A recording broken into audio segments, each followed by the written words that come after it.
All right, let me see if this is going. Okay, so we start with your name, and usually I like to start where you were born, Mm-hmm. and Mm-hmm. Mm-hmm. we'll go from there, and then we'll just talk. That's all we're doing. We're just talking. Okay. Okay. I'm Pamela Baker Jones Wagner, and I was born actually in Hagerstown, Maryland in 1960, and I am the oldest granddaughter of Vesta Watters Jones. Okay. And why is Vesta Watters Jones important? Well, my grandmother was the first rural woman mail carrier in the state of West Virginia, and she actually took over the route of the original rule-free inauguration trial run after Melvin T. Strider gave up his route, and she started in March of 1919. Okay. So at that time in 1919, how did she deliver the mail? So the original carrier was using horse and buggy. Mm-hmm. And he no longer wanted to do that, plus he was of the age to retire. He'd already been carrying the mail on the route for about 18 years. And then my grandmother took over the route in a Model T. And so that's how she delivered. When she signed up, she could not drive. She'd never had a vehicle because she was only 19 years old. But she quickly learned, and she took her test right here in Jefferson County at the post office, and she passed her civil exam. So where was the post office here downtown at George and Washington, or where was the Right. office there? It is the post office that is down on the corner, still right where it is now. Yes. Okay. So how was it in 1919, being a woman, that she was able to join? Right. Well, one thing about it, her brother was also a mail carrier. He was much older. And he had said, why don't you come down, take your exam, because this was during war times. And a lot of our men were overseas and being called to war to serve the country. And she didn't think she had a chance, but she did take the exam. She was an educated woman. And she actually passed and got the job. A lot of the men did not think she could do it, but she was of Scots descendant, so she was very frugal. She was kind of stocky. She was always what we would say like thick. She was kind of thick. She really wasn't fat, but she wasn't skinny by far.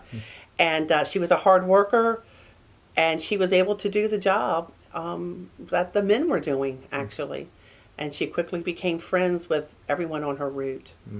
So where was she living? Where was the family living when she was 19, right? When she was... Right. So my grandmother lived in two homes her whole life, the one she was born in and the one she died in. So she actually was living in the house right behind this library on Liberty Street. That's where she was one of 7. And so she lived there until she got married. And when she got married, she bought a little house on South Samuel Street. Same house she lived in until she died. Where was that? 704 South Samuel Street. 704. So right across from where Jack Hewitt still lives, and kind of near where the Butlers were on the other corner. And the little alley went between the Butler's home, which was Robert Butler, and he was real big with the Bank of Charlestown. And then Jack Hewitt was very big with the Blakely Bank, which these are the old original names of the banks in town. And there was a little alley that went through there, and it went right down to the park. And my grandmother lived there in a very small house, but it was actually one of the oldest houses on South Samuel Street.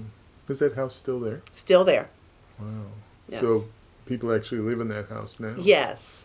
We did sell the house shortly after my father died. My dad was an only child, and so he inherited everything, and then he died fairly young at 64, and then his children. My grandmother was very wise. She gave my father living rights to everything that she had accumulated, and he could reap the benefits of, like, if he rented a piece of property or something like that, but he couldn't sell anything. And so then all of it went down to us. So Eventually, we did sell the house. So you've brought some things with you today, especially this box. What can you explain what that box is? Sure. It's going to be very hard to see, but right here on the front there was a decal, and you can still see it, red, white, and blue, and it says RFD for rural-free delivery. And on the top there is a brass plate with my grandmother's maiden name because she wasn't married yet. Says Charlestown, West Virginia, that she carried Rural Route 1, and it has her official numbers up here. And so she would keep this on the front seat of her Model T, and you open it up and it slid back, and inside you can see the original leather openings, for a lack of a better word. And she would keep mail in here, but she would also keep food rations, savings bonds, stamps, and other things that families might need. She was also very instrumental on one of her routes on getting a hold of a doctor. A woman was having her baby on the route, and grandmother was instrumental in not so much delivering the baby, but getting her some help. So it is my understanding that since grandmother was the first woman, and she was from the Jefferson County Post Office, that they gave her this box for retirement. And they didn't take the plaque off because they were giving it to her. But the reason why the box seems to be so rare is because after grandmother, there's 2 screws here. They would take the plate off and put the next delivery man's person on there. But this is her original box from 1919. Do you know how long she used that? Was it her whole time as a... I'm not sure if later on she might have had more of a leathery, bigger bag. But the thing about that is that was more for the people that had the walking routes. So I feel like in some capacity she probably used this till the end, knowing her. She was very frugal. But I don't know that answer for sure. But she never had a walking route. She always had a roll-free delivery route, always. And where did her route go? I mean, if you want to use this as a reference, So she did the original route, which was Uvilla and the Bloomery Road, and it came up around. And so this was the original Route 1. And this is then the original route that she took over. And it shows right there. And this was the route that Melvin Strider did. Oh. And so that's the same one Mr. Strider did. She took over his route. Okay. Yes. Without changes, right? Exactly. So, and this article here says Vesta Jones, pioneer who drove a Model T. This was in celebration of the 85th anniversary of roll-free delivery. Okay. And what are the smaller pieces you have up here? Sure. So this roll-free delivery carriers did not have uniforms, but my grandmother always had certain things that she wore, and this was right off of the arm sleeve of one of her old shirts. And she got teased for dressing like a man, but it was cold. And a lot of times she had to get out to even shovel snow to get up or to get to their mailbox. So she was just a feisty woman. But this particular pin here was for 25 years of complete safety, never having one accident. And then this is a pin similar to this button that shows roll-free delivery and what the original logo looks like. And on the back, you can see how those were attached. And then my grandmother started carrying mail, obviously, before she was married. So this is a beautiful pocket watch that, of course, had the leather on it, and it was attached to her uniform. That was an unofficial uniform. And on the back, it has her initials of her name, and it has her maiden name. So she was Alice Vesta Watters, Watters.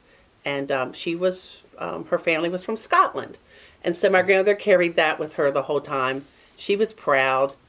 This was just a little sticker that was used for various things that my grandmother kept. And this is actually local. This was a local convention of the rural-free delivery carriers and their families, so that was a big deal. And my grandmother is this handsome woman right here with her hat and her big fluffy coat on. She seems like a tall woman. Was she a tall She woman? wasn't that tall, but in here it says something about her tall stature, but I don't remember her being tall like I was. But, you know, she is in the back row up there on probably, maybe even standing on something. I'm not 100% sure, but that was Grandma. And this was my grandmother's family. And this was taken right on Liberty Street, right behind where this library and where this shooting is happening right now, where this videotaping is happening. And then this is a picture of my grandmother on the year that she started carrying mail. And my grandmother was very, very, very, very, very interested in finding out whether she was the first woman in the United States, which we have found out that she was not. But she had this run through the regular mail slot machine that day, and she had this typed on here, and it is commemorating that she started carrying mail here. She has signed it. She has down that she carried the very first rule-free route, number 1, and then she had it postmarked because she thought that was all that was so important. And these are some articles that were written about my grandmother.